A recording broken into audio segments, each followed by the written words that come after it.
So I have 7 o'clock and I am very punctual about starting on time. So thank you to those of you who are joining us. We do appreciate your willingness to spend some time with us tonight for our return of our L.U.C.K event. Lancers United for Community Knowledge. For those of you who have been around for some time, might remember we had offered before the pandemic several in-person events, and so we thought this would be a good opportunity to focus on digital safety. So a partnership with the Norton Police Department, our school resource officers, and the technology department. So I am going to share my screen and so that you have access to the presentation that we have. And the direct link to the presentation is on every slide. So don't worry if we kind of move fast through this, you'll be able to catch up. And we are, as I said, recording this, so we're going to be posting it on the district website once it is completed this week. So here's our team. I am Karen Winsberg, Director of Instructional Technology for the district. And we're very fortunate that we have both school resource officers here with us tonight. We have Sergeant Jacob Dennett, and we have Officer Mark Robichaud, or as he likes to be called, Robocop. We have two of our digital learning specialists, Ryan Robidoux and Christina Shilingo, and we're all going to have a little bit to share. I'm going to kind of be the facilitator and moving through the slides. But our agenda for tonight is basically what we said home on the flyer, kind of an overview, general digital safety, some app awareness, definitely talk about the most common apps. I know that especially, I think all students in middle school and high school who might have a cell phone are definitely familiar with these apps, and we're not sure how familiar parents are with some of them. So that'll be part of it. And then talking about parental controls, certainly it's one piece of it that some parents aren't aware what they're able to do or are capable of, whether that be with your Wi-Fi or at home, or whether it be on your child's cell phone. And then also the SROs are going to be jumping in with just some different things that have to do with students' online behaviors, both with maybe with gaming and with their cell phones and different apps, and some of the people that they're connecting with and the dangers that surround that. So with that said, I am going to turn this over to Ryan, and he's going to get started. Hi, everybody. Welcome. Ryan Robidoux, Digital Learning Specialist in Norton. And there's going to be a lot of information, and you'll see that there's a ton of links. We're not going to go through all these links in the webinar, but they're all in the presentation. There's a Wakelet that we're going to be sending out as well.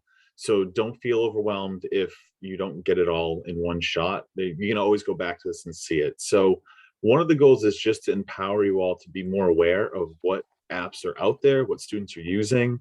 We've all heard of Instagram, TikTok, Snapchat. All those links there will give you some guides, a lot of them from Common Sense Media, about what features are involved in them. So Instagram, we know photo, video. It also has a message sharing piece to it. And you can create all of those accounts to be private, which means that if your kids are using Instagram, only the people that they approve to follow them can follow them, and they're not public. TikTok has, of course, been in the news a lot lately for their challenges that have been challenging to education, but that's mainly for creating videos, watching videos, sharing, and with more of an emphasis on music. Snapchat is an older app that's been around, which focuses more on instant messaging. So sending images, sending videos that should disappear, but people that do receive them can often save them. So they don't always just go away. YouTube, we don't necessarily maybe consider as a social media, but it allows you to comment, it allows you to follow people, it allows you to broadcast. A lot of students are out there broadcasting on there, sharing their ideas, which are fantastic, but it's just something to be aware of, that people are out there broadcasting from home. There's tons of other ones. There's a whole list there. Saturn is one that's become more popular for student sharing scheduling. So you can make a combined collaborative schedule for people. Whisper is a anonymous posting and sharing of messages that is location based. So depending where you are, it'll be sharing anonymous messages within that area. And Kick is centered around username, no phone number necessary. You also see on the slides, the bottom left is a little purple box with some more links. So we give here some slang and emoji use that might be common in social media. So things to be aware of if you see them on your kids' phones or posted on their Instagram, or even if you're searching around on the internet, just to be aware of what these things mean and also what these emojis might mean. And on the next slide, to go along with the awareness, is just to be familiar with the settings. So a lot of things that come standard when you create an account, geolocation is probably turned on. Snapchat has it on by default when you create an account. So the Snap map will show you exactly where you are, right down to the street level location. There's also your posts. Some platforms set it to be public right away. Some set it so that other users can automatically contact you.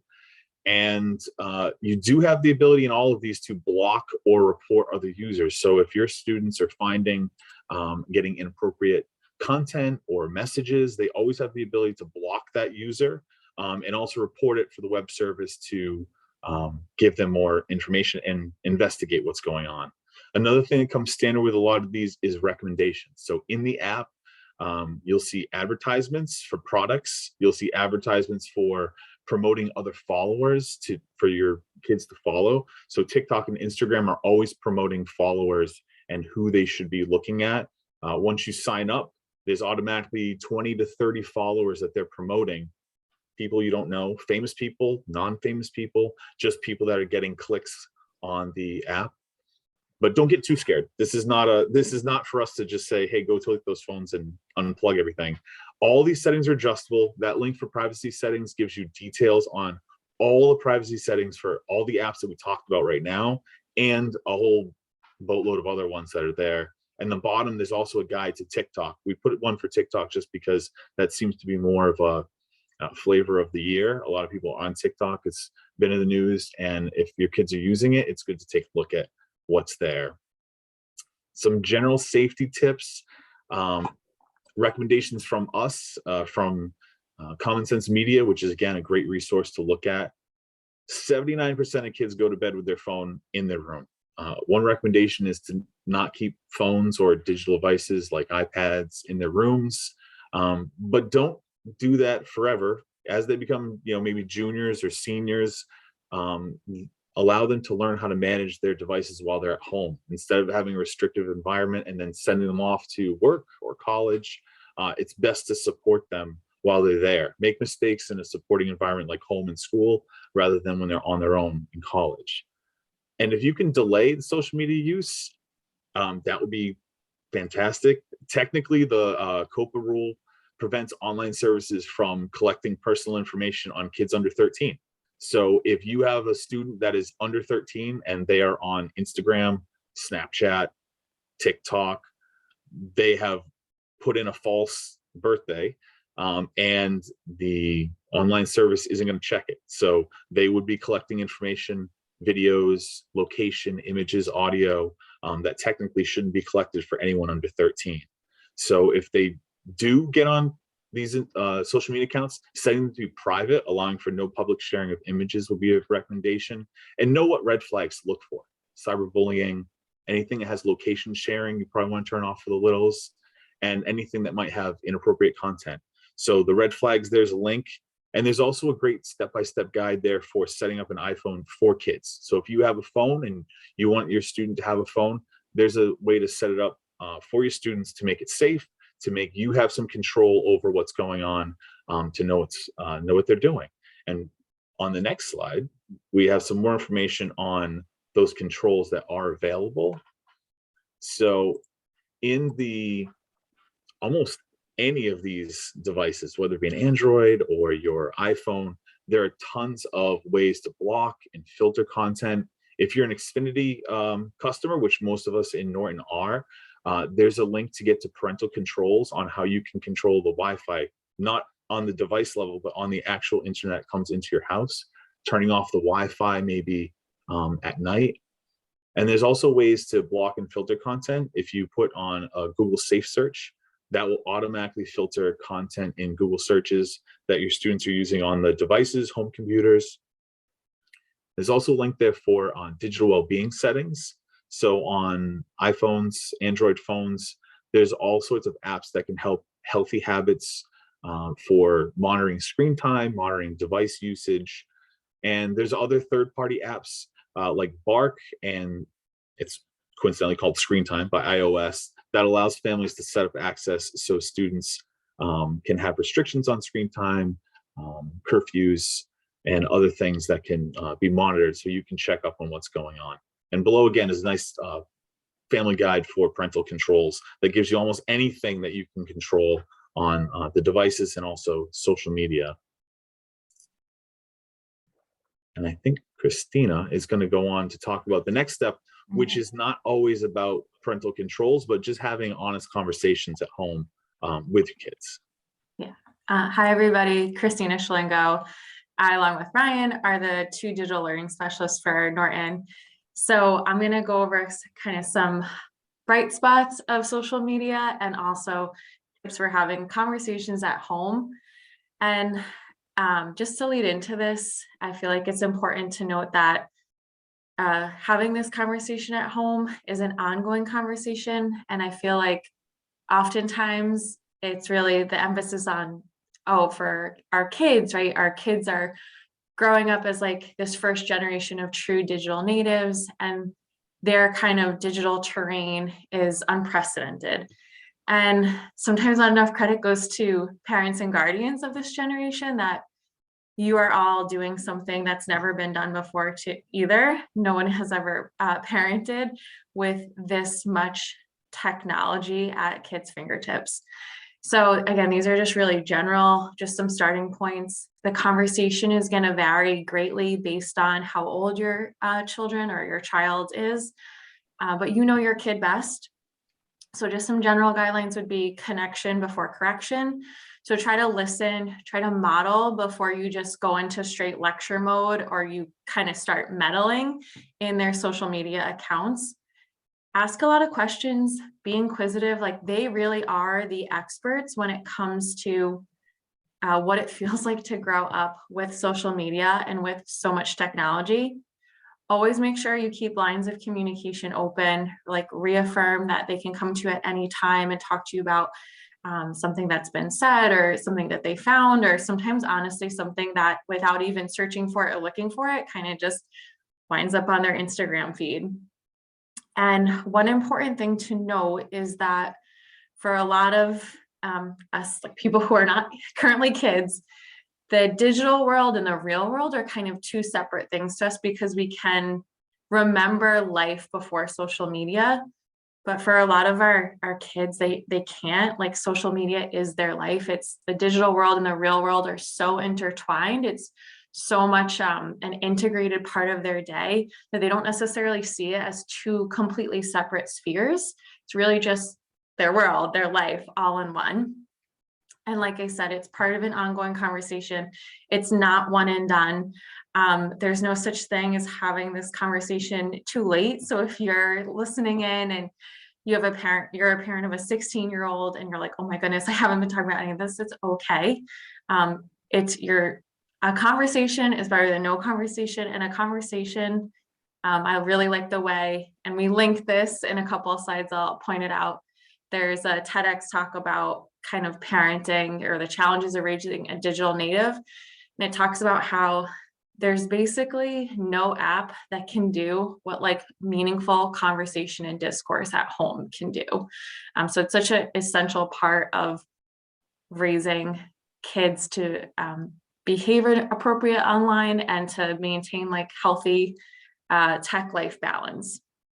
So just some ideas for like topics you can talk to your kid about, and some starting points are going back to what Ryan said, private versus public accounts, going through their social media accounts together, making sure that they're all set to private, And even if they are set to private, take a look at what is in their bio. So sometimes you'll have a private Instagram account, for example, but you're giving away a lot of personally identifying information in your bio. So think about what's being displayed. You know, a lot of times the bio is something that anybody can see. Also, you might want to ask, do you have multiple accounts, especially with the platform Instagram? It's not uncommon for kids to have 2 or 3 different Instagram accounts. Remember that a lot of these apps, there's kind of like multiple facets to them. So ask them about their direct messages. Who are you communicating with on these apps? I'm probably not the only one that thinks of like, oh, when I'm communicating with someone, I'm sending them a text on my phone. But for a lot of our kids, a lot of that like written communication is happening through direct messages on apps like Snapchat and Instagram. Talk about appropriate screen time and even screen place, like where screens allowed, how much is allowed. And that's a question of quantity and quality as well. So obviously 30 minutes on TikTok is maybe not the same as like 30 minutes on like an educational app. And discuss and examine social media notification settings. So especially if you have maybe like a tween or teen and they feel like that constant pull to check their social media, doing something as simple as turning off the notifications so your kid is not getting a pop-up every single time somebody comments on their Instagram or every single time somebody likes something on their social media. That can actually just naturally help them decrease their time on the app and that feeling of like basically being addicted to checking that app. We have to remember that these apps are designed to be addicting for our kids, and we want to set them up for success. And I think from there we can go on to the next slide, which is the bright spots, because I know this can be overwhelming. Like Ryan said, we want to empower you. We don't want to scare you and have you leave this conversation and want to just like go take your kids' phones and never give them back. There are positives from using social media. It can create a sense of belonging for kids. It allows them to be creative, to express themselves. They also have the power to do good through social media, and you can, hear about as many salacious and kind of like controversial things going on social media as you want. But if you dig, you can also find a lot of good happening on social media too, and it helps kids develop a voice. It also gives them a way that they can practice good digital citizenship. That's going to be a term that they experience a lot in school as we try to, as educators, teach kids how to evaluate sources. Does this look like a good resource? Think about their digital footprint. Think about things like privacy and passwords, finding the right balance between, screen time and not screen time. So definitely want to set them up for success. Remember that social media can amplify, but it can also kind of augment and even amputate things. And Ryan and I were kind of kicking this analogy back and forth. I know it's a common one, but kids getting phones, getting access to the internet, getting on social media, it's a lot like thinking about kids driving. You wouldn't just throw your kid keys to your car and say like, oh, you just turned 17, go for it. There's a process. It's a skill. There's preparation courses and tests, and thinking about it in that way can help you frame it as you have control. And even though it's scary, like when your kids get their license, it's scary. There are things that you can do. You can prepare your kids for the online world. You can talk about the different apps and features, practice going online with kids, model what it's like to be a good digital citizen, what is appropriate social media use, model appropriate technology use in general. Involve kids in like the setup, make sure they understand the rules, the consequences, outline all that for them. For some families, especially if you're listening in thinking, okay, like how can I kind of decrease our screen time, for example? For some families, it could be a whole 24 hours where this is our family, no screen time. For some families, it's going to look like, all right, maybe we can just get like the kid's not on their phones for, 30 minutes after they wake up. Just think about what rules are going to work best for you and your family and what makes the most sense. And again, just continuing to have open, honest conversations. Just like with driving, there are rules, both written and unwritten. So you can kind of help them navigate one of the biggest things about this digital world that they're growing up in, and them being digital natives, is that they always have that kind of FOMO, that fear of missing out. There's this pressure to always be connected and always be responding to things. So in a way, you can think about giving them those guidelines, giving them those rules might actually take some of the pressure off of them, that they don't actually need to be online and accessible all the time. And you can kind of help mentor them in that sense. So setting up time limits, knowing what signs to look for, like we link back to those red flags, monitoring their usage. So kind of using the conversations and monitoring together, and then going through consequences that make sense. Like if you are going 5 or 10 miles per hour over the speed limit, it's your first speeding ticket, you're not going to get your license and your car taken away. So, the first time your kid makes a mistake, as you're going through this process, what's the best thing to help them learn through that mistake, instead of just punishing them and taking away any opportunity for them to kind of redeem themselves? Like, they're kids, they're going to make mistakes. This is hard for parents and guardians, and it's hard for kids too. And here is our collection of resources, whether you prefer to read, watch, or listen. The challenges of raising a digital native, that TEDx is the one I was kind of referring to before, where our conversation can do more even than those apps can, although some of the apps like Bark and we were talking about are very good too. And up at the top there in that gray bar, if you click that, that's our Wakelet, which is basically a giant collection of links. And that basically links or has links to everything we have in this presentation. And I'll turn it over to our SR. All right, good evening, everybody. Thanks again for everyone for joining us. I'm Officer Robichaud, one of the school resource officers. One of the questions that we are often asked is how and who are the kids connecting with online? Obviously, they're utilizing the apps, and those are the questions that we have to ask them. What usernames are they using? What screen names do they have? Are they utilizing FaceTime, Zoom? One of the big things where kids are interacting is gaming. Obviously, the kids are playing games, literally playing games with people all over the world. That leads us to, who are they playing with? Is it family members? Is it friends? People that they're playing with locally or virtually? They're trying to build a relationship or a reputation online. Possibly, they're playing with strangers. So what we need to do as parents, obviously, is ask the people that you're playing with, are they your friends? Are they their real friends? Or are they somebody that you met online? Did they end up having a private conversation with that person, or did they direct message them, possibly giving out information like their name, where they live, their date of birth? Obviously, those are questions that we need to inquire about. Next slide. All right, so I'm a little old school.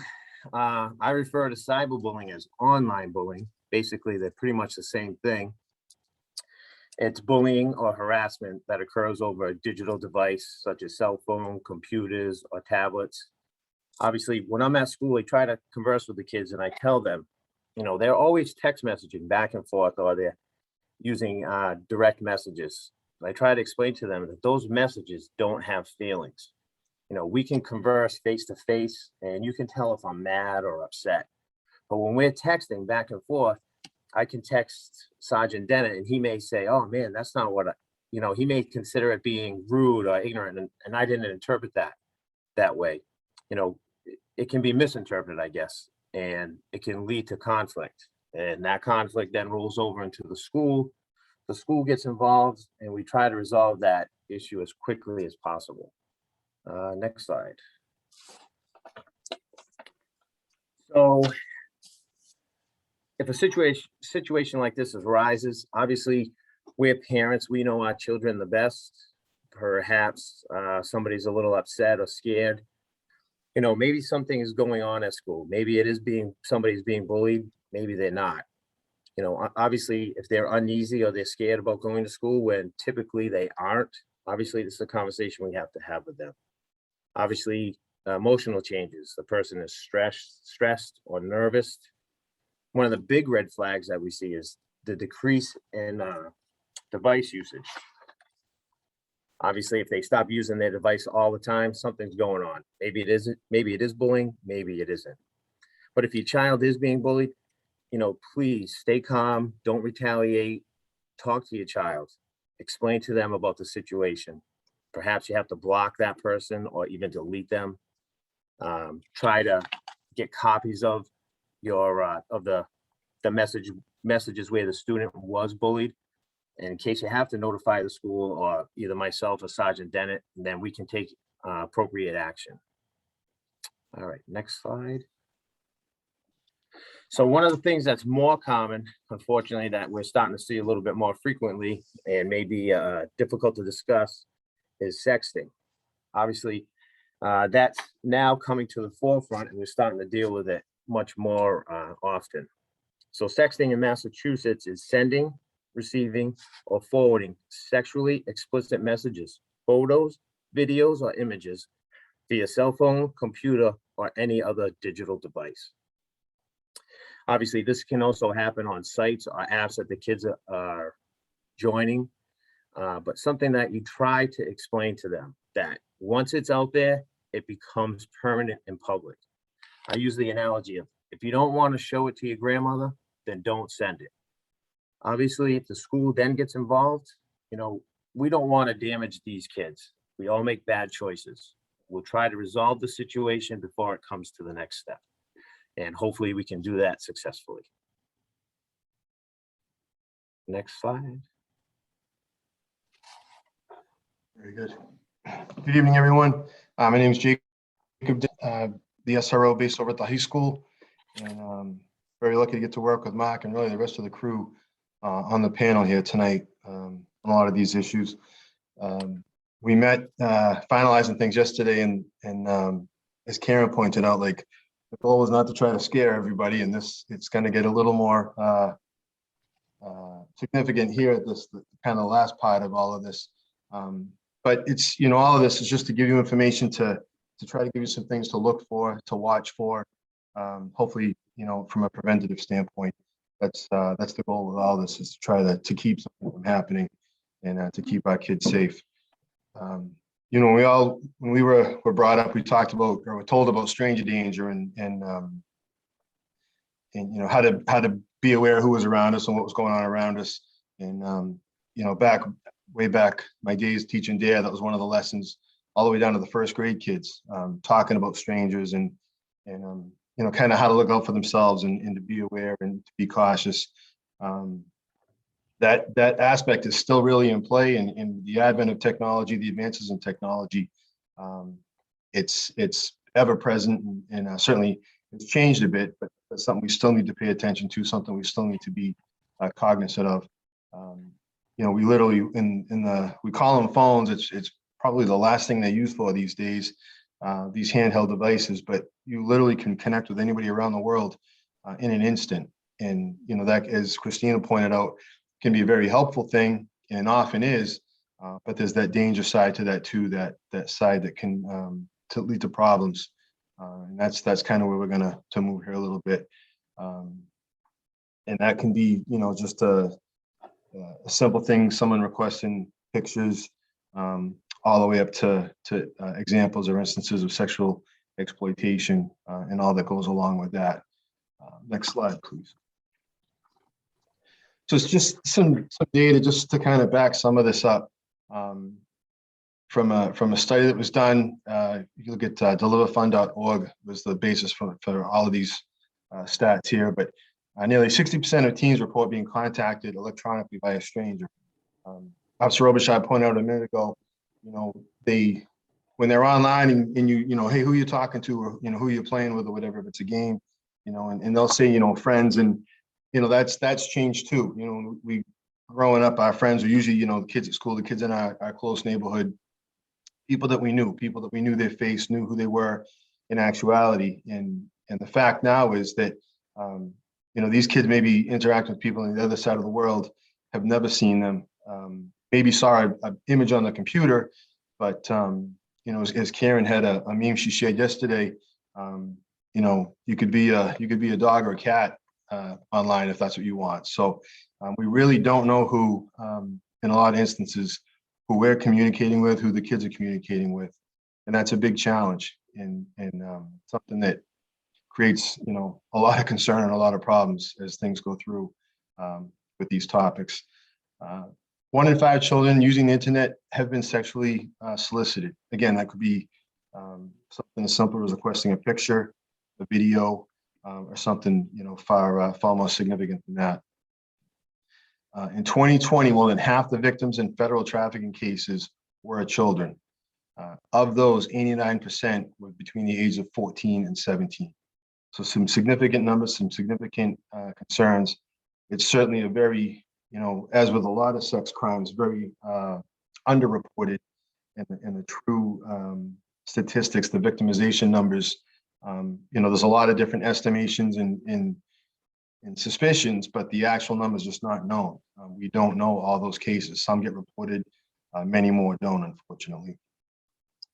Go to the next slide, please. So when we talk about activity online and that stranger danger aspect, there's a process that we see tendencies, processes that are utilized, and it's a long, typically a long process, very gradual as it escalates, measured, very deliberate. Someone's not going to just come right out and ask for a picture, ask for a video, or ask for something to meet or something like that. They usually very innocent, try to build a friendship with the person, try to gain their trust, and again, the people involved actually, a victim feels like it's a friendship, feels like it's someone that they know, even though they've never met. They feel like they know them, and that it breaks down those barriers, those things, inherent in us where we know that, geez, that's a bad idea or that's not safe. They play on against all that and try to normalize activity, try to create levels where someone doesn't think twice about sending something or perhaps even meeting up. If it's a group chat or something where there's others involved, often they'll try to get that person isolated outside the group, to have more of a one-on-one conversation, whether it's through direct messages, that type of thing, to try to get, again, build that trust, but not have others as part of that aspect, whether it's, as witnesses or maybe someone else that recognizes it, says, hey, that's not a good idea or that's not safe. That, again, back to that stranger danger aspect. All of this, progresses to where it gets to, that friendship is so ingrained and that level of trust has been built so much that, oftentimes they'll ask for passwords to different social accounts or things, and to be able to, for the person to be able to go in and access on their own without even having to be sent things, just to be able to go in there and do that. Obviously sharing passwords is always a bad idea. Frequently reset passwords and all that for protection, whether it's from finances or that type of thing. But even in these instances with social media, it's frequent where we'll have an incident reported and 2 or 3 people had access to the account, through a friend, someone that they felt it was okay to let them have it, and then it gets passed on to somebody else or something more comes from it. So by changing those passwords, if that had happened, so long as they don't share the new passwords, it can kind of help curb that issue. Another aspect, and Officer Robichaud just had one of these just recently, with all of this, a little side note, things are constantly changing, and it can be overwhelming, all this information. We've gone to training classes and as a young woman that does presentations, and every time you just sit there and it's like trying to drink out of a fire hose. So much information, it's constantly changing. The goal is kind of just try to stay up to speed as much as you can, but he texted me the other day and he's like, hey, have you ever heard of a, what is it called now? Help me out, Mark. That tracking device. Air tags. I had AirPod in my head, AirTag. And literally just, a key fob type thing, just a small little item that can be placed, someone's vehicle, in an article of clothing, in a bag. But with that, someone can actually follow somebody around on their devices. And no sooner he had the incident that he was looking at, and I see a story in the media where a woman in New York had been out at a public establishment, comes home, and her I believe it's her Apple Watch started notifying her that there was something trying to connect to her devices, and lo and behold, it was one of these tracking devices. So I worry that's something that's going to be up and coming even more so for us. But again, another instance of ways that people can try to follow and see what's going on with people, and can become very problematic. Next slide. So like I said, a lot of this is going to be information, in a repetitive nature, but what can we do? Obviously, talking with your kids, being aware of what they're involved with, who they're talking with, who they're engaging with online, whether it's in a gaming session, social media, chats, whatever it is, have an idea of kind of who was in their circle. I recall at one point my son, he was down playing a game with some friends, and I heard a voice I didn't recognize, and I asked, like, who was that? And it's just, subject that had come into their group and playing. And again, it doesn't necessarily have to be a negative thing, but it's something to be aware of, and we had a conversation about, kind of the dangers and what to be cautious of with that. So certainly encourage that.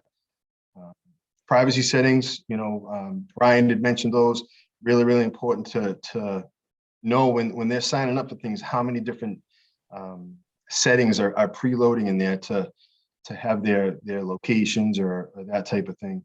You want to turn all of that off. You don't want to share personal information. And that's, a lot you hear about, like open sourcing, where you're just going online and searching through different things. You're able to find so much information out about folks. And there are various techniques to try to curb that. But, with our kids, we certainly don't want them broadcasting that and having that available for anyone. Just to be able to go and kind of start connecting some dots and figuring out who somebody is or where somebody is. I said monitor devices, like I said, that instant with the game there, it's not so much eavesdropping or snooping, but just have an idea, who they're involved with, what type of things they're involved with. And again, it doesn't have to be a negative thing, and often it isn't, but that gives you kind of that chance, that inside look if something is going on, that maybe it needs some more attention or those conversations to try to protect them and give them some insight as to what some of those dangers are out there for them. Things to watch for: excessive internet activity. I mean, that, we know a lot of the youth, they are connected to their phone. If they don't have their phone with them, it's like they've missing a limb. So if that, becomes even more excessive, or as Officer Robichaud pointed out, where it stops, then maybe something's up. That again, you may want to have that conversation and try to see what's at hand there, what might be going on. Secretive actions, you walk into the room and, they pull the screen down, or they change the screen, turn their phone and flip it over, something like that. Again, not necessarily something, it could be, maybe something else that's at hand there. But again, you just want to be aware that, if that's something that becomes a repetitive thing, that there may be a conversation or something happening that they don't want you to be aware of, something to be, watching for there. Another aspect, in particular, when we talk about some of the predatory things, if you start seeing them with, unsourced money, gifts, often like electronical devices that are gifted, clothing that are gifted. Again, it's worth a question. It's worth a conversation. It's, kind of where that, how they came to that or whatever it was. Maybe something more going on there that you want to be aware of. And then with all of it, again, we've all kind of hit on this, is just trying to stay informed, to be aware of some of the different things that are out there. It changes all the time. It seems like every day there's a new app. There was some information when we were putting this together. I shared, and half the apps on there, the kids aren't even using anymore. And I'm sure there's another half that we don't even know about yet. So it's just stuff to try to at least a little bit of knowledge, to have a little bit of understanding, and again, have those conversations to try to keep that dialogue going, and let them know, if there's something that they're not sure about, that they can certainly come and ask you about and work with you on. So next screen. That is it. So one of the things that I just want to say, I have 2 children of my own, and they're older, they're, early 20s. And I remember, when they got cell phones, or they wanted cell phones, because everybody, was getting a cell phone or had a cell phone, in middle school. And you have to have a conversation with your child about, if you want to hold off on providing that device, what does that mean for them being the last person to get the cell phone?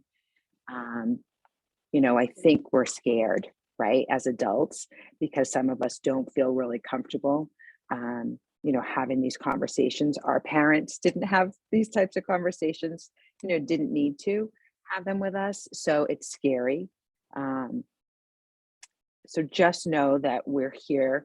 This presentation is here with all of the resources. We'll share it online on the website, as long, as well as the recording here, if you want to refer back to it. But you don't have to know all the answers, right? Your kids are looking to you as the adult in their life for guidance. And if you can work through, start small, start with something that's easy, even if it's, you don't know what TikTok is, but maybe you want to learn about TikTok so that you can start having a conversation about, whatever videos that they're watching and things. My kids, I send them TikTok videos of crazy pets, and they like roll their eyes at me, but at least I have that connection, and I kind of am learning how to use the app. So again, this is a Q&A session time. If there's anybody who's still with us, who would like to ask a question, I'm gonna just quickly stop sharing the screen, and there's the Q&A feature at the bottom if you want to, plop a question in there. We had someone ask earlier, would they have access to the presentation? And absolutely. We want to make sure that you have all of the resources that we've collected for you. I'm not seeing any questions. So with that, if you'd like to just reach out to us via Let's Talk, if you don't want to do it in this kind of setting, on any of the school websites, you'll see the little Let's Talk on the side, and you can just tag it as a technology question. Oh, it looks like we do have a question, but you can do that at any time. Oh, this is just a comment from Julie, just saying she can't wait to start digging in the resources. So we're looking forward to supporting you any way that we can. We know that this is something that, depending if your child's in kindergarten or up at the high school, you're at a very different stage, but as Christina said, it's never too late to start having that conversation. So again, thank you all for joining us this evening, and thanks to the panelists for helping to provide some much needed information for families. Have a great night, everyone.